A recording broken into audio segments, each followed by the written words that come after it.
Welcome to episode 108 of the 2-Minute Warning. Today on the table we got Serge Ibaka joining the Los Angeles Clippers. 2 years, $19 million, leaving the Toronto Raptors. Overall, in my opinion, this is an amazing pickup for the Clippers. It really, I don't want to say it replaces Montrezl Harrell because I think it's just a completely different type of play.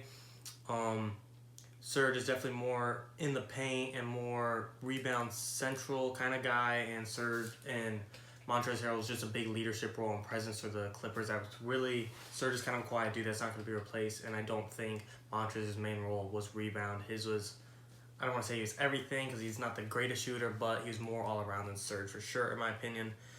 But yes, it's a good pickup, but really the main question is Serge enough to take the Clippers to the next step, go past the Lakers, or even try and go past the Nuggets as we saw they couldn't last year, and win an NBA Finals, then try and meet Kevin Durant and Kyrie Irving in the Finals? In my opinion, the short answer is no.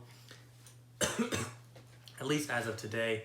If they want to, they need to make a few more moves in free agency. They did take a couple losses losing Montrezl Harrell. They not only got worse from losing him, they obviously made their rivalry between the Lakers even better as they picked him up, and they let Rajon Rondo slip through their hands. I didn't expect them to pay Rajon Rondo all that money, 2 years, $15 million. It's really not worth it. He's getting old. Yes, he's playoff Rondo within the regular season. If he got hurt, Clippers' money's lost. So I do understand it, but still, it would have been nice if something could have worked out between either of those players. Serge really is a good pickup, but it doesn't replace either of those potential pickups that they could have had. Not that Montrezl is a pickup, but re-signing.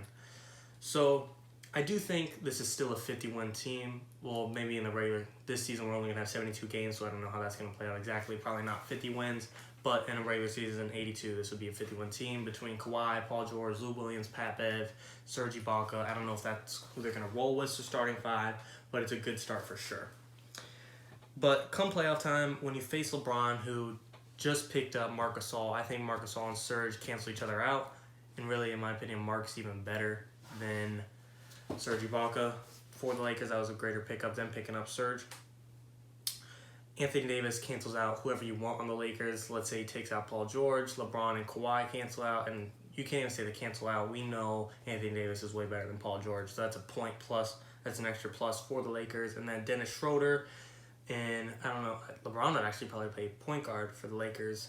And then maybe Wesley Matthews. I don't know who's going to be the starting five for the Lakers, but really, Dennis Schroeder, Wesley Matthews, LeBron James, Montrezl Harrell, Marc Gasol, Anthony Davis. To me, the only person that has a chance of stopping one of those guys is Kawhi Leonard. We know playoff Paul doesn't do anything. He's not playoff Paul. He's go-home Paul. And Serge Ibaka, like I said, his best matchup to possibly cancel out is Marc Gasol. So the Lakers just have a lot more star power, and I don't think the Clippers I don't want to say they don't stand a chance, so I don't think I'd be shocked if they somehow got past the Lakers in the playoffs. And in the Nuggets, I do think they could beat them. I do think that was a fluke last year. Obviously, they did choke, but that happens again. I don't think it's gonna. They got rid of Doc Rivers. I don't think that was the biggest issue why they lost, but it is a small plus. Ty Lue, he's now in. I think he's a good coach. He's definitely going to help the Clippers, but like I said, they're going to hit a roadblock in the Los Angeles Lakers, and it's just not going to be enough. Like I said, sorry to keep repeating, but there's still a lot more trades to happen. Who knows? James Harden wants to be traded. Westbrook needs to be traded. John Wall needs to be traded. So a lot of things could change, and there's also a lot more free agents still in free agency with lots of talent to be picked up and signed. So the Clippers could make a few more moves, but just a small addition of Serge Ibaka is not going to change the Clippers' finals hopes by any means. That's what I got. I'm going with the Lakers to go back-to-back, and the Clippers aren't going to be anything but a speed bump for them to get past. 2-minute warning.